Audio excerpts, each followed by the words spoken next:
Hello out there, TikTok land. Do you guys remember me telling you about how I was adopted and I met my birth mom? And I found out that nobody knew I existed.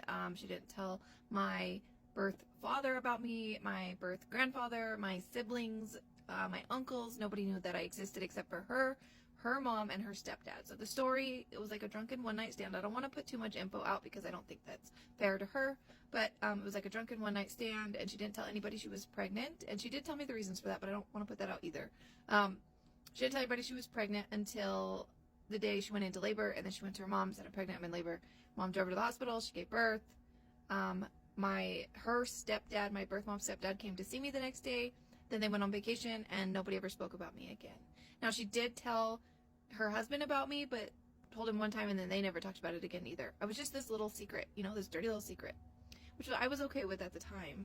Then I met her in 2020. I did my DNA, and we met. And we formed a relationship over about a year. She met my family, my adopted parents, my kids, my husband. We went to dinner. We're so much alike. I really enjoyed my time with her. I miss her. I do. I miss her. And then she texted me one day and said, "I have to be honest with you.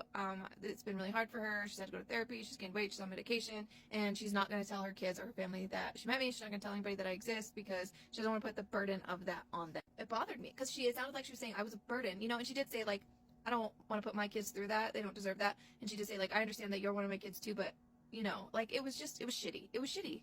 And so we didn't quit talking at that time, but it got very sparse.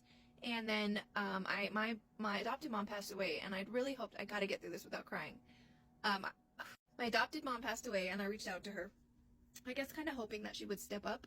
But she didn't, and she actually just never texted me again. It's been about a year since I've heard from her. Now, my other video was about the fact that I want to reach out to my siblings and tell them about me, and even though I told my birth mom, Kathy, that I wouldn't. Their names are Michaela and Hunter, and I'm not going to put any more out than that because they want their privacy, and but I had been talking about reaching out to them for a long time now. I really wanted to meet them. I've known their names all along. I saw pictures of them. I know who they are. They just don't know about me. So she was coming to visit me. She lived about 4 hours away, and she would lie, essentially, about why she was coming to my town to come see me. So nobody knew. So I did find them on social media, and I do know who they are. And I have been really wanting to reach out to them. And finally, actually, Snowfox helped me write out what to say to them. And I'm going to read it to you, what I said to them. This is going to be a long video, so I'm sorry if it's too long. "Hi, Michaela. My name is Katie. I have been contemplating reaching out to you for a long time, and I'm just now getting the nerve to do so.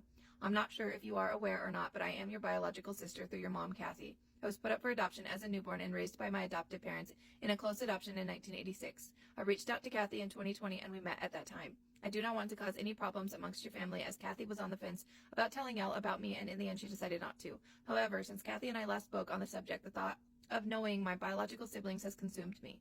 I would love to talk to you and maybe one day meet to build a relationship with you and Hunter if y'all are willing. I know that reaching out to you will upset Kathy, and that's not my intention, but I'm almost 40 and I do not want to let any more time pass and miss an opportunity to have y'all as part of my life. If Kathy never told you about me, I'm sure this is a shock. So take your time, and once the shock wears off, if you're willing, I would love to hear back from you." So that was the letter. And I sent it to them. And I sent a similar one to my biological brother. And about 24 hours went by, and I saw that they read it. I saw that it had been read. And I mean, when I sent those letters, I was shaking so bad that if I stood up, I would fall. My body was jittering. I was shaking. I was so nervous. I had so much anxiety. It's something I don't know. It just really is giving me anxiety now thinking about it. And they replied. They read them and they replied. Michaela replied to me just essentially saying that she understands my feeling and that there's lots of shock, but that Kathy gave her my phone number and she will reach out to me, but if she decides she wants anything to do with me, but at this time she wants nothing to do with me. And Hunter had the same reply. He was a little bit softer, but he had the same reply. Now, their replies to me looked so similar, like they were told what to say, and I'm really hoping that's not the case, but it's really hard to not see that. So anyways, and I do talk to a cousin who I found through DNA as well, who is Kathy's brother, so my uncle's daughter. So one of my uncles and his daughter, my cousin, do know about me, and they have been so accepting of me.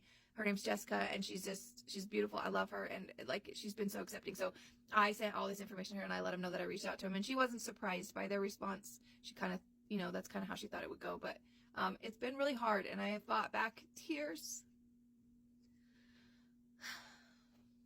But I wanted to give a conclusion to my other video that I did tell them. They do know, so they do know, and that's a positive. They do know about me. They know I'm here.